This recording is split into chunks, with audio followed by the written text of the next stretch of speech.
Čakaj, jaz bi sam še tisti zadnji del.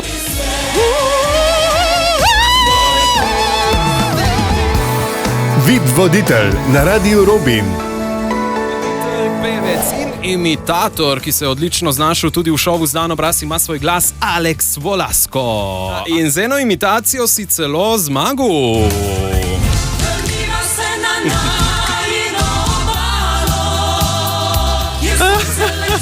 Tukaj si imitiral Naceta Junkerja. Jaz sem potem po nastopu dobil sporočilo od Naceta, da izgledam kot njegov dolgo izgubljeni sin. Ampak ja, je bil zelo navdušen in tudi v bistvu se mi zdi, da sem povzel to esenco. In bomo mi kar z prve roke zdaj izvedli Nace Junker. Nace, kako je bilo videti samega sebe na odru šova Znan obraz ima svoj glas? Ta nastop, ki ga pa je naredil, jaz ga nisem imel namena gledati, ker televizije ne gledam. Ampak mi je toliko mojih prijateljev klicalo, nisem imel druge variante, kot da gledam na telefonu. Jaz sem bil tako nervozen, tako treba samo večje kot on, po moje. In ko je on prišel gor, sem mislil, da sem jaz prišel gor.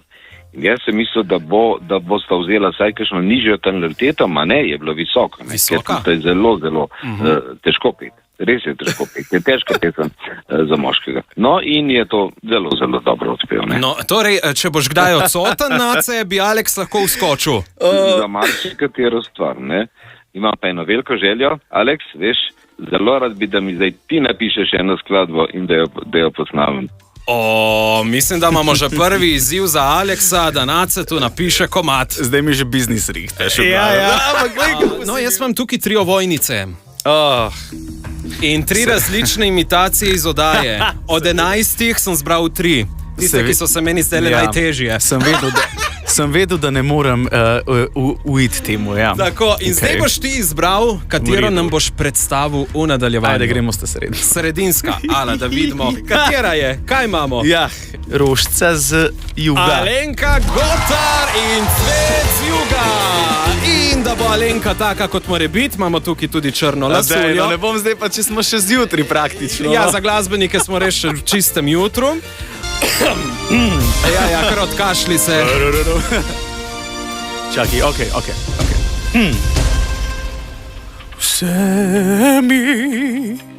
Vzemi cvet z roku, moj mili svet, moj daljni svet, daj vani se,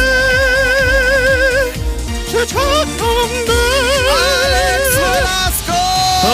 To je bilo izjemno. Imitacija Alenke Gotar, Slovenija, Duzepua.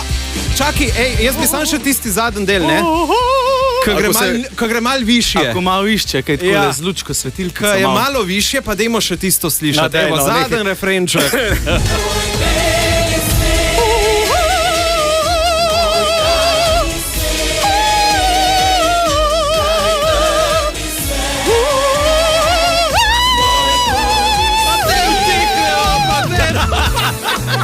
Tokrat ima zate vprašanja 10-letna Leja. Pa dajmo slišati, kaj te sprašuje. Živjo, Alex, če bi lahko celo leto jedel eno hrano, katero bi izbral? Glede na, če bi mojo vprašal, je to v bistvu že moj vsak dan, ker skusim, bom rekel zelo tak klišejski odgovor, absolutno pica. Pica? Absolutno pica. A veš zakaj? Ker lahko imaš več okusov.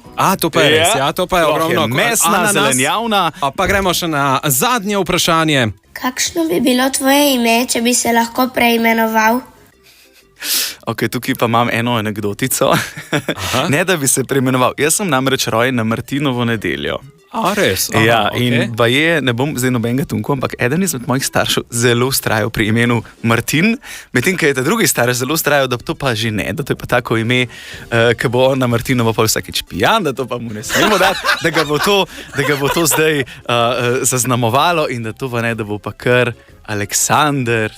Torej ne bomo izvedeli ime tvojega sina? Martin ni. Kdaj ima ta rok? No, zdaj si pa že malo predaleč. Čakaj, kaj, adrezan, kje je humor, za rumene medije, za rumene medije. A sem se poredil ali kaj? A boste mogoče dvojčka, ker naslov tvojega novega albuma je Zvezdogleda. Sta dva. Dva sta, ampak ne dvojčka. Ampak tukaj upisujem pa drug.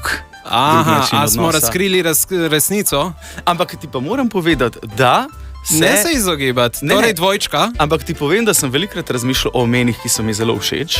In to je? In absolutno, recimo, zelo mi je všeč moško ime Gabriel. Gabriel. Aleks, zdaj pa nam bo o tebi nekdo nekaj povedal. Posluši tole. Aleks je res ena taka oseba, na katero se vedno lahko zaneseš in vedno pride takrat, ko ga rabiš. Kdo je to? Kaj pa to za en glas? To ste pa malo popačali. Ja, malo smo popačali, ne more biti tako lahko. Oseba, ki se zanese in ga vedno lahko. Ja, ne vem, mogoče moja mama. Tvoja mama? Moja neka ženska. Kakšno je tvoje trenutno ljubezensko stanje? Pa kar v redu, bom rekel. Z nami je tvoja partnerka Lara. In Lara, povej nam, kako je biti partnerka Aleksu Volasku. Biti partnerka njegova je zelo pestro, ker je življenje zelo dinamično in se vsak dan kaj drugega dogaja. No? Menda pa so pri vama noči kar glasne. Zakaj točno? Ja, to je kar pestro. Jaz njega skozi po noč moram zbujati, ker on vsak dan tako smrči in pol ga vedno prevračam na bok in pol me zjutraj krega, ker ga vedno hrbet boli. Te tudi danes hrbet boli, Aleks? Jaz po moje, upam, da to se na kamerah ne vidi. Jaz po moje sem tako rdec.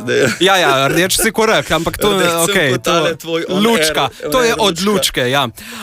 Ampak Lara, verjetno mu nudiš tudi kakšno masažico potem, ali kako? Ja, absolutno, treba pa tudi to, da ne bom samo ga kaznovala, mora pa tudi biti nagrajen. Tako. Masažo nosa. Ja, pa slišal sem, da te večkrat menda zapelje na večerjo, tudi sred noči. Ja, zdaj on ima zelo take napade lakote in ko je on lačen, to pomeni, da imava 5-10 minut, da prideva do najbližjega McDonald'sa in tudi če je to ob 3 po noč, takrat mi dva morava iti jesti. Enkrat se to zgodi in pol te kar obtožijo, da pa to skozi delaš. To je vsak dan. Torej danes po noči ob 2, kaj si jedel? Kaj si naredil? Ja, McDonald'sa zgleda. Sam se ne spomnim, ker sem spal. Ja, si spal tam. Oziroma nisem spal, verjetno sem smrčil. Ja, Lara, evo, Aleksa, ne bomo zdaj šimfali, zdaj ga imaš tukaj na telefonu. Kaj mu sporočaš? Aleks, ostani še naprej tak srček in prijazen in spoštljiv človek naprej. Kje ti to dobivaš? Kaj lahko odgovoriš, srček ti je rekla. Hvala. Kaj boš ti povedal? Kje ti to dobiš, te cifre? To si ti si huj. A si kdaj razmišljal, da bi bil vohun? Jaz moram samo še glasbo dodati, ta bo vajna poročna. Srček mu je rekla. VIP voditelj vsako sredo popoldan na Radiu Robin.